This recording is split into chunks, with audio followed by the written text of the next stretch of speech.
आपण पाहताय महाधुरळा.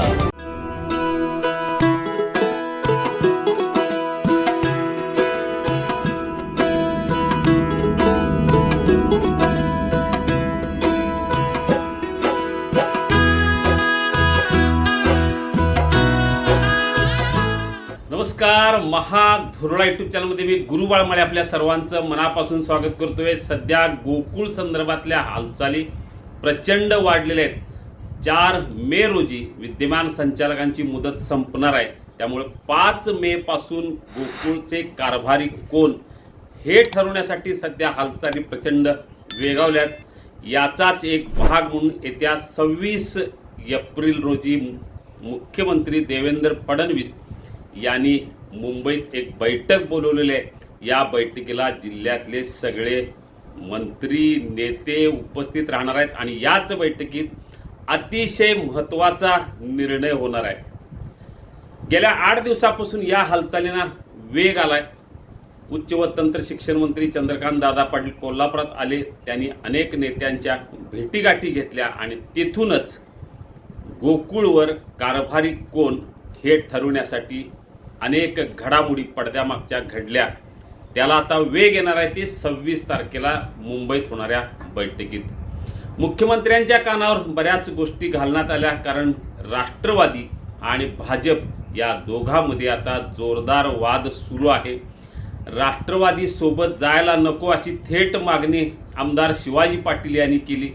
दुसरीकडे राष्ट्रवादी मुख्यमंत्र्यांच्या परवानगीनं नवीन मित्र शोधेल असा पलटवार राष्ट्रवादीच्या सरसेनापतींनी केला. या सगळ्या पार्श्वभूमीवर वाद वाढत असताना तो आणखी वाढू नये यासाठी प्रयत्न सुरू झाले आणि त्याचाच एक भाग म्हणून 26 तारखेला मुख्यमंत्र्यांच्या समवेत त्यांच्या उपस्थितीत गोकुळवर तोडगा काढण्यासाठी बैठक निश्चित झाली आहे. या बैठकीला मुख्यमंत्र्यांच्या बरोबरच उपमुख्यमंत्री सुद्धा उपस्थित राहण्याची शक्यता अधिक आहे. त्याचबरोबर उच्च व तंत्र शिक्षण मंत्री चंद्रकांत दादा पाटील, मंत्री हसन मुश्रीफ, पालकमंत्री प्रकाश आंबेडकर, खासदार धनंजय माडिक, आमदार विनय कोरे, आमदार चंद्रदीप नरके, आमदार राजेंद्र पाटील यड्रावकर, आमदार अमल माडिक, आमदार राजेश पाटील, याशिवाय समित कदम जे जनसुराजचे प्रदेशाध्यक्ष आहेत ते, यांच्याशिवाय अन्य काही नेते उपस्थित राहण्याची शक्यता आहे. त्या दृष्टीनं त्यांना निरोप मिळण्याची चिन्ह आहेत. म्हणजे 26ला बैठक निश्चित झालेली आहे. कोणाला बोलवायचं या संदर्भात ही आता निरोप प्रक्रिया सुरू झालेली आहे. या बैठकीत 2 अतिशय महत्त्वाचे निर्णय होणार हे जवळजवळ नक्की आहे.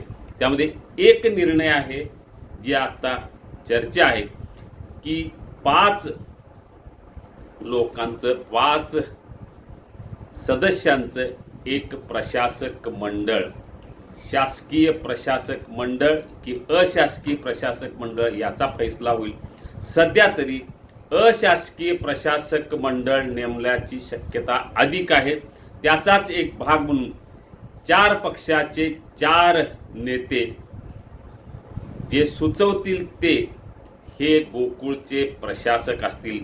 एक भाजपचा असेल, एक राष्ट्रवादीचा, एक शिवसेनेचा आणि एक जनसुराज्य शक्ती पक्षाचा, असं 5 जण गोकुळचे नवे प्रशासक असतील. आणि एक प्रशासक हा शासकीय सेवेतील अधिकारी असण्याची शक्यता आहे.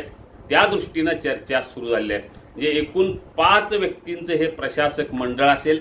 त्यातले 4 व्यक्ती हे राजकीय असतील आणि एक मात्र हा शासकीय अधिकारी असेल, असं एकूण सध्या चर्चा सुरू आहे. या उलट 5ही व्यक्ती हे राजकीय असावेत अशी मागणी आहे.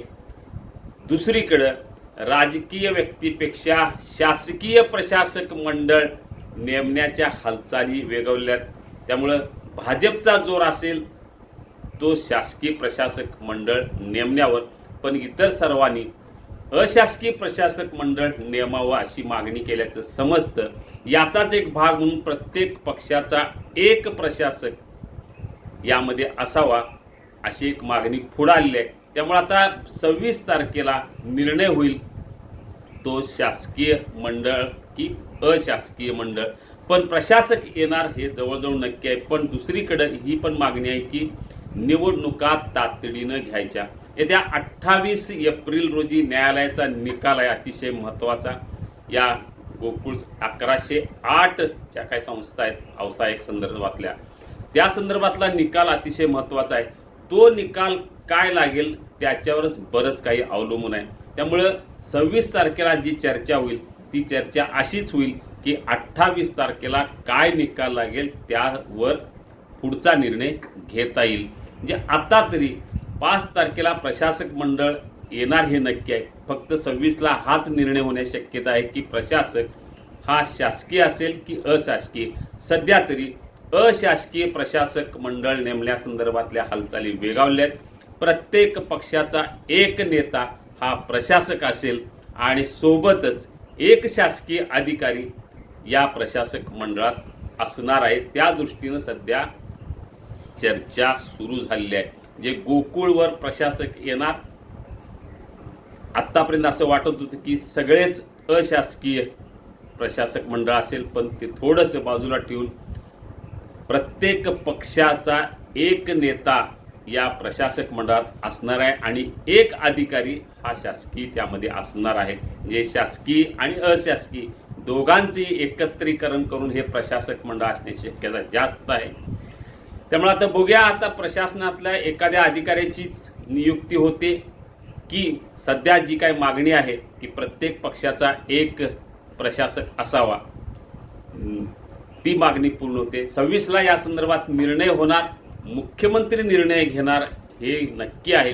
त्यामुळे सध्या ज्या पद्धतीनं हालचाली सुरू आहेत ते पाहता 5 नेत्यांचं हे प्रशासक मंडळ गोकुळवर असणार अशी एकूण शक्यता आहे. निर्णय 26ला होणार आहे. आता प्रत्येक पक्षाचा तो नेता कोण हे सुद्धा 26ला ठरवलं जाणार आहे. अनेकांनी इच्छा व्यक्त केलेली आहे की या प्रशासक मंडळात आपला सहभाग असावा. त्यामुळे आता 26 तारखेला हा निर्णय होईल की प्रत्येक पक्षाच्या वतीनं नेमकं कोण. आता त्यामुळं इच्छा अनेकांची आहे प्रशासक म्हणून काम करण्याची, कारण गोकुळ दूध संस्था मोठी आहे, निवडणुका तोंडावर आहेत. बघूया आता कोणता पक्ष कोणाला संधी देतो आणि एक शासकीय अधिकारी नेमका कोण येतो. 26 तारखेला या संदर्भात निर्णय नक्की होईल. पाहूया या संदर्भातल्या गोकुळच्या आणखी काही घडामोडी. आपल्याला अशाच राजकीय बातम्या आणि गोकुळच्या घडामोडी, इत्तंभूत घडामोडी हव्या असतील तर आत्ताच सबस्क्राईब करा महाधुरळा यूट्यूब चॅनल. धन्यवाद. हे आहे गोकुळचं श्रीखंड, अगदी जिभेवर रेंगाळणार. जिभेवरच नाही तर मनावरही रेंगाळणार. गोकुळ श्रीखंड, मनावर रेंगाळणार.